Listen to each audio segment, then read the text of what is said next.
ओम श्री गुरुचरणकमलभ्ये नमः।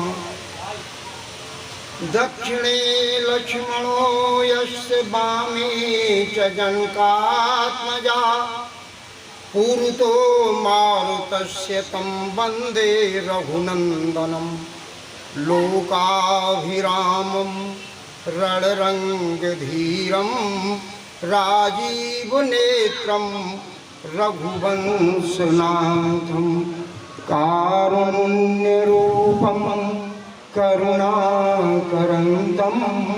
श्रीरामचन्द्रं शरणं प्रपद्ये।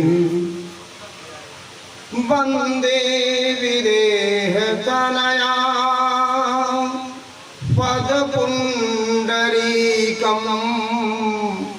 कैशोरशौरौ समाहितयोगचित्तं हन्तुं त्रैतापशमनं मुनिहंससेव्यं सन्मानशालपरपीतपरागपुञ्जं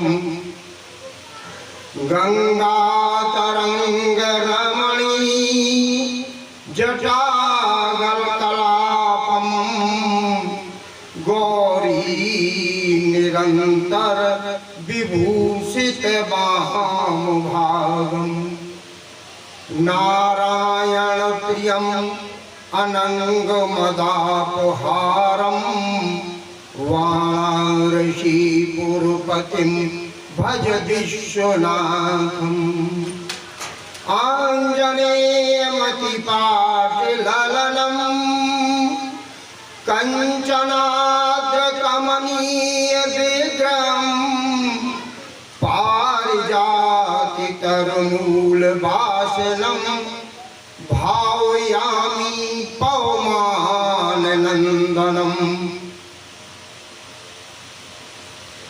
कूजन्ति राम रामेति मधुरं मधुराक्षरम् आरुह्य कविता शाखां वन्दे वाल्मीकि कोकिलम्। बंदहु तुलसी के चरण जिनकी नो जग काज कल समुद्र बूढ़त लख्यो प्रगटे सप्त जहाज। हे पारथ के सारथी तुमको कोटि प्रणाम अपने दोनों कर गहो मन की छुटी लगाम। जय जय माता शारदा जय गज बदन गणेश जय जय मैया लक्ष्मी जय जय भारत देश लखन सिया रामचंद्र जी की जय। ले सदा शुद्ध दीन की सहज दया के धाम जननी जनक इस देह के प्रभु श्री सीताराम। बोलो सियावर रामचंद्र जी की जय उमापति महादेव जी की जय पवन सुत हनुमान जी की जय। जय सीताराम। देखिए कथा प्रारंभ होने से पहले 2 मिनट भगवान नाम संकीर्तन की करना बहुत जरूरी होता है, क्योंकि जिससे हमारा मन एकाग्रचित हो जाए। क्योंकि आज से निवेदन करेंगे सभी श्रोताओं से कि ठीक 12 बजे कथा पंडाल में उपस्थित हो जाएं तो ज़्यादा ठीक रहेगा। हमें तो बोलना ही है और हमारे जो श्रोता हैं मूल रूप से श्रोता तो श्री हनुमान जी हैं। कथा के रसिक श्रोता हनुमान जी महाराज हैं। बाकी सब लोग आ जाएं तो कथा का लाभ लें और नहीं आ जाए तो हमें तो कथा कहना है। और निज गिरा पावन करण कारण राम जस तुलसी कहो। अपनी वाणी को पवित्र करने के लिए गोस्वामी जी ने ये कथा गाई है। हम भी अपनी वाणी को पवित्र करने का प्रयास करते हैं। तो यहाँ उपस्थित सज्जन वृंद, धर्मानुरागी बंधुओं, वात्सल्य की दिव्य धरोहर माताओं, 2 मिनट के लिए भगवत नाम संकीर्तन, क्योंकि अभी यहाँ कोई है ही नहीं तो कीर्तन कौन गाएगा, इसलिए हम आप लोगों से निवेदन करेंगे कि थोड़ा तो शुरुआत करें। बोले राजा राम राम राम, राजा राम राम राम।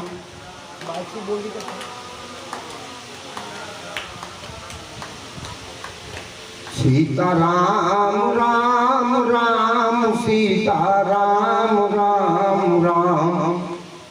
राजा राम राम, सीता राम राम राम। सीता राम राम राम, सीता राम राम राम। सीता राम राम राम। राजा राम राम राम, राजा राम राम राम। सीता राम राम राम, सीता राम राम राम। राजा राम राम राम, राजा राम राम राम। सीता राम। बोलो सियावर रामचंद्र जी जय।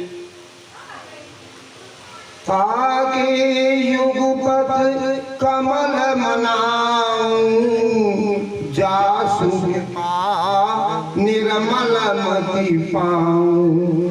जनक सुता जग जननी जानकी, अतिशय प्रिय करुणा निधान की। ताके युगपत कमल मनाऊं, जासु कृपा निर्मल मति पाऊं। महावीर बिन हनुमाना, राम जासु जसु आपो बखाना। विमल कथा करी करहूँ आरंभा, सुनत नसाय काम मधुगम्मा।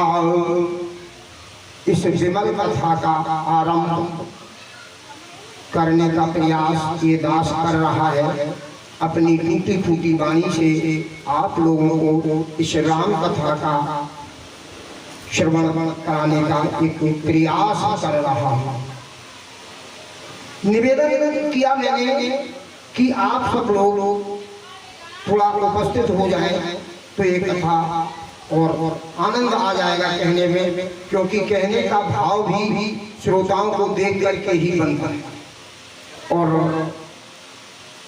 कथा का आयोजन चाहे श्रीमद् राम कथा हो, श्रीमद् भागवत कथा हो, श्री देवी भागवत हो या शिव पुराण हो, जो भी कथाएं होती हैं, जो भी धार्मिक आयोजन होते हैं, जो भी अनुष्ठान होते हैं, उन सब के मूल में एक उद्देश्य ये होता है कि हमारा मन श्री राम जी के चरणों में लग जाए, हम पर प्रभु की असीम कृपा हो जाए। बस केवल सबका एकमात्र साधन है, एकमात्र इसीलिए सब कुछ करते हैं। और इसीलिए तमाम संतों का, भक्तों का, सबका ये प्रयास होता है कि हम ये अपना मन प्रभु के चरणों में लगाएं। हर व्यक्ति यही चाहता है, क्योंकि जीवन की भाग दौड़, अर्थयुग है, पैसा कमाने के लिए पूरा दिन लगना है, लेकिन ये हम जानते हुए कि ये मुद्रा, ये धन, ये सब कुछ साथ जाने वाला नहीं है, लेकिन फिर भी उसके बिना भी काम नहीं चलता है। ये कथाएं भी होती हैं कि पंडाल, माइक का खर्च, टेंट का खर्च, ये सब ऐसे से ही होता है। और पैसा जब हम अपनी मेहनत की असीम कमाई का कुछ हिस्सा दान करते हैं, तो इसलिए गोस्वामी जी ने मानव की मुक्ति के लिए या भगवत प्रेम के लिए कई मार्गों को प्रतिपादित किया है। तमाम संतों ने अपने अपने विचार अपने अपने ढंग से प्रस्तुत किए हैं। अब हम लोगों का काम यही है कि उन मार्गों को बताना है और समझाना है। आपको जो मार्ग पसंद आ जाए उसे आप स्वीकार कर लें। संभवतः ये होता है हम जिस मार्ग पर चल रहे हैं वो हमारा व्यक्तिगत अनुभव है, हम उसको भी आपके सामने अपने अनुभव की बात करते हैं कि जो हम कह रहे हैं उसे आप अनुसरण करें, उसका अनुशीलन करें और जो संत कह गए हैं, जो पुराण कह रहे हैं, उनके अनुसार हमें चलना चाहिए। तो उन तमाम व्यवस्थाओं में जिनको हम समझाने का प्रयास करते हैं, हम कोशिश करते हैं कि कैसे भी ये हमारी बीच में ये हम जो कथाएं कहते हैं उनको सुना जाए और समझा जाए। रामचरितमानस एक ऐसा ग्रंथ है जो जीवन में अनुकरणीय है। इसको अनुकरण किया जाए, इसको सुनने से भी काम चलेगा, लेकिन अनुकरण के बिना कोई काम चलने वाला नहीं है। हमारे जीवन के हर कदम तक रामचरितमानस हमारे सामने उपस्थित है। भगवान राम को लीला के लिए जब अवतार लेना पड़ा उस समय को आज बहुत समय बीत गया। अगर हम 24वें श्वेत वाराह कल्प के 24वें चतुर्युग में माने तो 1,87,87,00,000 वर्ष राम जी के अवतार को हो गए, और इसी 28वें चतुर्युग के हम त्रेता को माने तो भी लगभग 12 लाख वर्ष हो रहे हैं। अमेरिका की एक एजेंसी है नासा जिसने खोज की है, उनके अनुसार श्रीलंका और भारत के बीच में जो मानव निर्मित पुल है उसका समय उन्होंने 12 लाख वर्ष तय किया। अतः कैसे भी ये 12 लाख से बाद की ही कथा है, पहले की नहीं। इतने युगों के बाद भी कथा जीवित है और हमारी प्रासंगिक घटनाओं में है। कथा और इतिहास में इतना अंतर है, इतिहास बन जाता है, उससे कुछ सीखने को नहीं मिलता, और कथा शाश्वत रहती है। ये राम कथा शाश्वत है। जो समस्याएं राम के जमाने में थी वो आज भी हैं, वैसी की वैसी बनी हुई है। मानस में उस समय समाधान था, आज भी समाधान। इसलिए रामचरितमानस हर तरह से प्रासंगिक ग्रंथ है। इसका अनुकरण करने मात्र से जीव अपने परम लक्ष्य को प्राप्त कर सकता है। कोई भी एक चौपाई अगर अपने हृदय में धारण कर ले, कोई भी एक चरित्र अपने हृदय में धारण कर ले तो आपका कल्याण होगा। एक कथा हमने संतों से सुनी। अयोध्या में एक अध्यापक थे, जैसे हमारे विनीत लाजोरिया जी हमारे पुरोहित होते हैं, ये जैसे अध्यापक है, ऐसे एक अध्यापक पढ़ा रहे थे, रिटायर हो गए, कक्का बैठे ये भी जैसे रिटायर हो गए। तो उन्होंने क्या किया, एक राम जी की चित्र को अपने कमरे में लगा लिया और बस राम जी को पढ़ाने लगे। पहले तो क्लास में पढ़ाते रहे, अब राम जी को पढ़ाते थे। बोले पढ़ लो, 2-4 लाइनें याद कर, ठीक रहो। राजा के लड़के वो अलग बात है, लेकिन ये बातें जीवन में काम आएंगी। और जब वो छड़ी उठाते थे तो राम जी का विग्रह कांपने लगता, राम जी का जो तस्वीर थी वो कांपने लगती थी। हुआ ये कि कुछ लोगों ने कहा कि ये ढोंग किए रहते हैं, एक दिन इनको मंदिर में ले चलो। तो वो गुरुजी कभी मंदिर में नहीं जाते थे, कहते थे अगर हम मंदिर में जाएंगे तो राम जी हमारे शिष्य हैं, उनको तकलीफ होगी, नहीं जाएंगे। एक दिन जबरदस्ती पकड़ के कुछ लोग मंदिर में ले गए तो राम जी का मुकुट उनके चरणों में गिर पड़ा और जानकी जी के सिर पे अपने आप पल्लू हो गया। तो लोग देख के रह गए। आज भी वो मंदिर अयोध्या में है जिसका नाम है गुरु सदन श्री अवध बिहारी मंदिर, आज भी बना हुआ है। तो ये भाव मानने की बात है, ये भाव बनाने की बात है। ये अगर भाव बन गया तो आपके जीवन पर कल्याण होगा, और भाव नहीं बना तो बस भाव के बिना कुछ होने वाला नहीं। और संतों ने कई मार्ग बताए, गोस्वामी जी ने पार जाने के कई साधन लिखे। लिखा है कि बिन सत्संग न हरि कथा और तेहि बिन मोह न भाग, मोह गए बिन राम पद, होई न दृढ़ अनुराग। बिन सत्संग न हरि कथा, बिना सत्संग के हरि कथा मिलने वाली नहीं, संभव नहीं।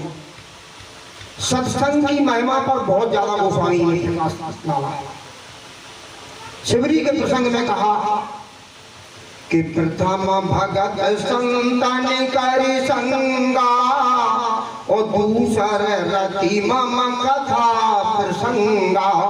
तो पहले सत्संग, सत्संग से दो लाभ मिलेंगे, एक तो राम कथा सुनने को मिलेगी, दूसरा कि बिन सत्संग विवेक न होई, और राम कृपा बिन सुलभ न सोई। बिना सत्संग के विवेक होने वाला नहीं, और बिना राम की कृपा के ये सत्संग मिलने वाला नहीं।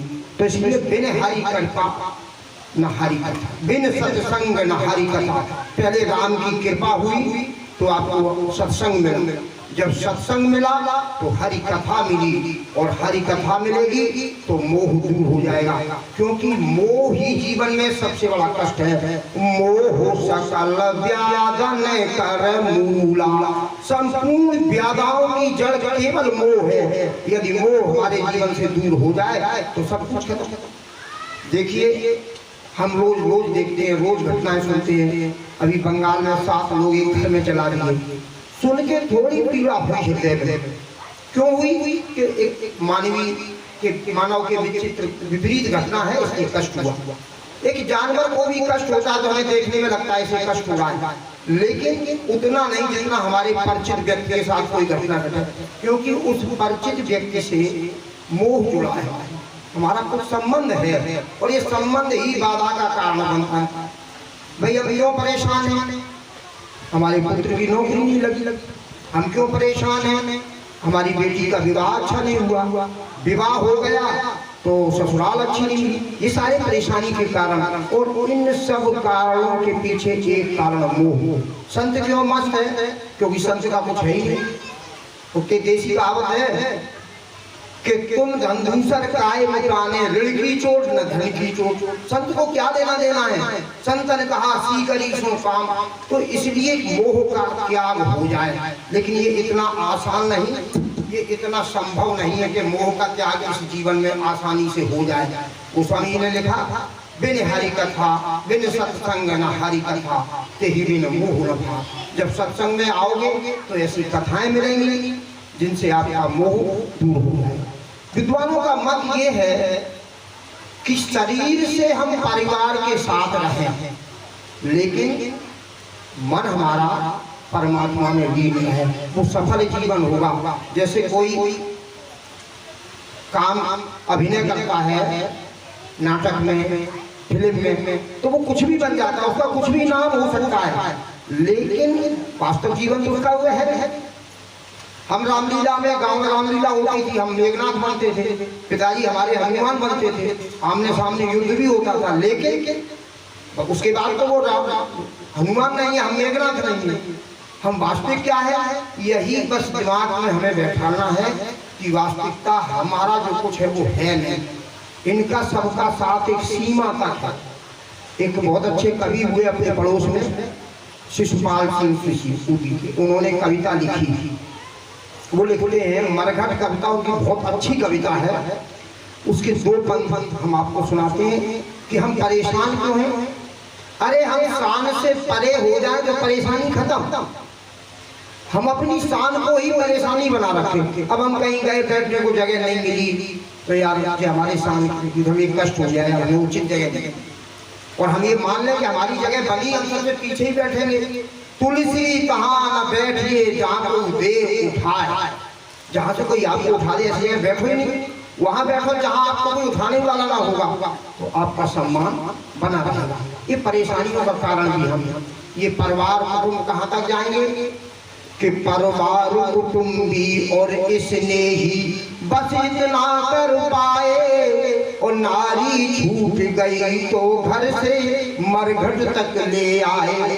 इनका साथ यहीं तक है। इसके बाद आपको अपनी यात्रा करना पड़ेगी अकेले, और उस यात्रा का साथ ही है आपका सत्संग, आपका राम भजन।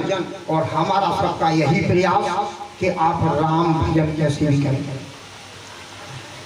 राम चरण रति चाहे जो अथवा पद निर्माण, ते ये कथा कपट तज कराए श्रवण पुष्पान।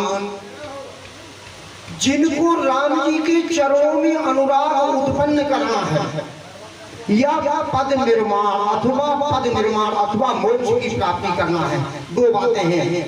जो अद्वैतवादी हैं वो मोक्ष की बात करेंगे। अद्वैतवादी संतों का विचार ये होता है कि एको हम ब्रह्म द्वितीया नास्ति, लेकिन वो सामान्य पर सिद्धांत लागू नहीं होता। क्यों नहीं होता है? क्योंकि हम उस स्थिति में पहुंच नहीं पाते। और द्वैतवादी में क्या रहता है? वो सिद्धांत थोड़ा सरल है। द्वैतवाद में एक ईश्वर है, हम जीव हैं, हम उसके अंश हैं, वो हमारा अंशी है। और जीव अनेक एक श्री कंता, और परवश जीव सुवस भगवंता। जीव अनेक है, परमात्मा एक है। अब उसमें हमें उसका चिंतन करना है। चिंतन करने के बाद क्या होगा कि कैसे भी परमात्मा संतुष्ट हो जाए। परमात्मा की कृपा तब होगी वो संतुष्ट हो। कैसे हो? इसके कई सूत्र हैं। उन्हीं सूत्रों की चर्चा आज हम करने के लिए बैठे हैं। और 3-4 दिन हम किसी कारण व्यस्त थे। वैसे हमारी बात पंडा से यही थी कि 1 घंटा आपको मंच पे देंगे, तो हम अपनी जो टूटी फूटी वाणी है, दास आपकी सेवा आपकी सेवा में उपस्थित रहेगा। क्योंकि 2-3 दिन हमारी गलती रही, अब 5 दिन हम आपको इस माध्यम से कुछ कहने का सुनाने का प्रयास करेंगे। और ये है कि जो मार्ग हैं उन मार्गों को हम बताने का प्रयास करेंगे। सबका साधन एकमात्र, सबका उपाय एक है कि सब कर मत खगनायक एहा, ओ करिए राम पद पंकज लेहा। राम जी के चरणों में केवल प्रेम हो जाए, कैसे हो? बस यही एक समस्या है। और इस समस्या को चाहे व्यास जी महाराज सुनाए, चाहे हम सुनाए, और भी संत सुनाते हैं, सब एक ही कारण बताते हैं कि मिला ही न रघुपत बिन अनुरागा, किए जोग तप ज्ञान विरागा। कितना भी अनुराग कर ले, कितना भी ज्ञान कर ले, कितना भी जप तप कर ले, लेकिन बिना अनुराग के भगवान मिलने वाले नहीं। ये अनुराग उत्पन्न कैसे हो? बस ये एक समस्या हमारी जीवन की है। कोई एक सरल उपाय मिल जाए कि जिससे अनुराग उत्पन्न हो जाए। तो बहुत खोजने के बाद हम 62 वर्ष के हो गए, और लगता है हम 5-6 वर्ष के थे, 10-11 साल के। तब से हमारा मन इस कथा में लगा, और हम निरंतर सुनते रहे, तब भी हम खोज नहीं पाए। बहुत दिनों के बाद जब हमने हिंदी में शोध किया, तब हमें एक मार्ग छोटा सा मिला कि एक ऐसी चरित्र, एक ऐसा है मानस में जो आपको, जिसके श्रवण करने मात्र से आपके हृदय में अनुराग उत्पन्न हो जाएगा और निश्चित हो जाएगा। ये गोस्वामी जी बड़े दावा के साथ कह रहे हैं। हमारे गोस्वामी जी ने बड़े दावा के साथ उस लेखनी से लिखा, उत्तर अयोध्या कांड का फलश्रुति है। क्या है? गोस्वामी जी लिखते हैं कि भरत चरित करने तुलसी जे सादर सुने, सिय राम पद प्रेम अवस होए भव रस विरत। यहाँ 2 बार लिखा अवस होए, मतलब अवश्य ही हो जाएगा, निश्चित है बिल्कुल। ये गोस्वामी लिख रहे हैं। भाव रस विरत, संसार के भावरूपी बंधनों से विरक्ति मिल जाएगी, और वही हमने कहा कि मोह सकल व्याधन कर मूला, ये मोह की मुक्ति हो जाएगी, भाव से मुक्ति हुए। भाव ये मोह ही है, भाव सागर और कहीं कुछ नहीं है, न कोई समुद्र भरा हुआ है, केवल ये मोह है। और मोह हमें भाई प्राण निकलेंगे तो बाधा किस बात की है? हमने भी अपने परिवार में कुछ लोगों को अंतिम समय जाते देखा है, सभी ने देखा होगा। और अंतिम समय जब प्राण निकलते हैं तो एक चिंता रहती है, नाती आ जाए, बेटा बाहर है आ जाए, किसी को किसी से प्रेम है, उस प्रेम में हमारा मन फंस जाता है। और जब प्रेम में मन हमारा निरंतर लगा रहता है तब क्या होता है कि हम उससे अलग हो नहीं पाते। और फिर ये रहता है कि वहाँ हमारा मोह फंस गया। जब मोह वहाँ रहा तो मरे जब तो अंत मति सुगति, तो फिर उसी जगह हमें फिर वापिस आना पड़ा। और अगर निरंतर परमात्मा का चिंतन करते रहे तो फिर परमात्मा के दिव्य धाम को प्राप्त हो जाओगे। और जब क्योंकि सगुण उपासक मोक्ष न रहे, इसलिए आपको उनका दिव्य धाम मिलेगा। और जब वो लीला के लिए आएंगे, जब आपकी इच्छा होगी कि हमें हरि कथा सुनना है, तो एक बार फिर आप इस भवसागर संसार में आकर के और हरि कथाओं का श्रवण करेंगे। इसलिए बार बार जन्म लेते रहें और हरि कथा सुनते रहें तो अच्छा है। जैसे कहा ये गया है कि बार बार जन्म लेना भी अच्छा नहीं है, परंतु ये अपना अपना विचार है। कोई कथा के लिए जीते हैं तो उनके लिए तो बहुत अच्छी बात है। इसलिए गोस्वामी ने लिखा कि भरत चरित्र केवल एकमात्र ऐसा चरित्र है जिसका श्रवण करने मात्र से आपको मुक्ति हो जाए। वैसे ये कहा गया है कि राम जी का नाम एक बार भी अगर जीवन में ले लिया आपने तो कल्याण संभव है। बार बार नाम कहना तो अच्छी बात है, माला जपना भी अच्छी बात है। बहुत विरोधी लोग भी कहते हैं अरे माला ही जप रहे हो। भाई माला पहला अधिक है, बिना शस्त्र के लड़ाई नहीं होगी। आप लड़ने जाओ, बंदूक घरे रख जाओ तो क्या लड़ाई होगी? हमारे सेना पे जवान लड़ रहे हो, उन पे हथियार ना होंगे तो कैसी लड़ाई होगी? इसलिए हमें उसके लिए जो लड़ाई लड़ना है भवसागर के लिए, उसके लिए शस्त्र माला भी बहुत जरूरी है। और लोग तो विरोध भी करते हैं कि माला तो कर में फिरे जीव फिरे मुख माए, वो उनकी बात होगी। लेकिन हम तो ये कहते हैं कि मौका मिले तो कम से कम एक बार ही माला फेर लो, जितनी बार नाम परमात्मा का निकल जाए। आपने कथा प्रहलाद की सुनी होगी, जब हिरण्याकश्यप तपस्या में गया तो नारद जी एक तोता बन के नारायण का नाम लेने लगे, वापस आ गया। कयादू ने जिस दिन गर्भाधान संस्कार का समय था 108 बार हिरण्याकश्यप से नारायण का कहलवाया, कैसे भी करके कहलवाया। क्यों वापस आ गए? अरे बोले अब शगुन होगा। क्या अब शगुन हो गया? बोले हमारे दुश्मन का नाम है। घुमा फिरा के पूछती रही, एक बार 108 बार जब नारायण कहा तो गर्भाधान संस्कार जिस दिन होना था उसी दिन भगवान की उनके गर्भ में कयादू के कहलावा और ये उनके गर्भाधान संस्कार का प्रभाव था। आज इसके प्रभाव को हमने देखा है। आप छोटे से बालक को देखेंगे 10 महीने का 1 साल का, मोबाइल भगा के रख देंगे उसके बगल में, चुप हो जाएगा। हमने 1 साल 1.5 साल की बच्चों को देखा है कि वो मटकने लगते, मोबाइल चालू होते। क्यों? उसमें दोष बच्चे का नहीं है, उसमें दोष बच्चों की माताओं का है। हमारी बहनें, बच्चा घर में वो मोबाइल सुन रही है, टीवी देख रही है, उसका शर्म। हम लोग जब अपने माँ के गर्भ में थे उस समय टीवी थी नहीं, मोबाइल थे नहीं, गांव में राम कथाएं होती थी या घर की चर्चाएं होती थी तो वो सुनते थे, तो हम लोगों ने सुना है।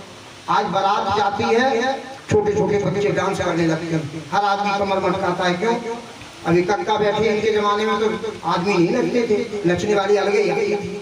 अब वो उनका काम बंद हो गया, उनका काम हम सबने ले लिया, बिना डांस के कोई काम ही नहीं। क्यों? क्योंकि हमारे संस्कार बिगड़ गए हैं। तो हम अपनी मूल कथा पे आ जाए कि भरत चरित्र करने तुलसी जे सागर सुने। भरत जी के चरित्र को अगर नियम के साथ और आदर के साथ सुना जाए तो निश्चित रूप से आपका मन सीताराम जी के चरणों में लग जाएगा। सिय राम पद प्रेम अवश्य हुए भव रस गिरा। भव इस संसार से विरक्ति होने के बाद सीताराम जी के चरणों में अनुराग उत्पन्न हो जाएगा। तो ये बात भी सत्य हो सकती है कि मिला ही न रघुपति बिन अनुरागा, किए कोट जब जब ज्ञान विरागा, बिना अनुराग के मिलने वाले नहीं है। एक और दूसरा उपाय है, वो उपाय भी हम आपको बता दें। वो उपाय ये है, सुतीक्षण जी कहते हैं नहीं सत्संग, न तो हमारे पास सत्संग है, न जरा अनुराग है, न ज्ञान है, न जप है, न जोग है, तो राम जी कैसे मिलेंगे। तो उन्होंने कहा है कि एक बाण करुणा निधान की, सो प्रिय यही गति न मान की। एक वाणी भगवान की है, उनका एक विरुद्ध है, उनका एक नियम है कि जो केवल हमारे अलावा किसी दूसरे को नहीं जानता, हम उनके लिए वो हमें अत्यंत प्रिय हैं, अनन्य प्रिय हैं। ये बात बहुत अच्छी बात है। इसीलिए कहा गया है रामौ माता मत पिता रामचंद्रा, रामौ स्वामी मत सखा रामचंद्रा, सर्वस्व मे रामचंद्रो दयालु, नान्यम जाने नैव जाने न जाने। मेरे राम के अलावा किसी को नहीं जानता हूँ, केवल एक बात। अब सवाल ये आता है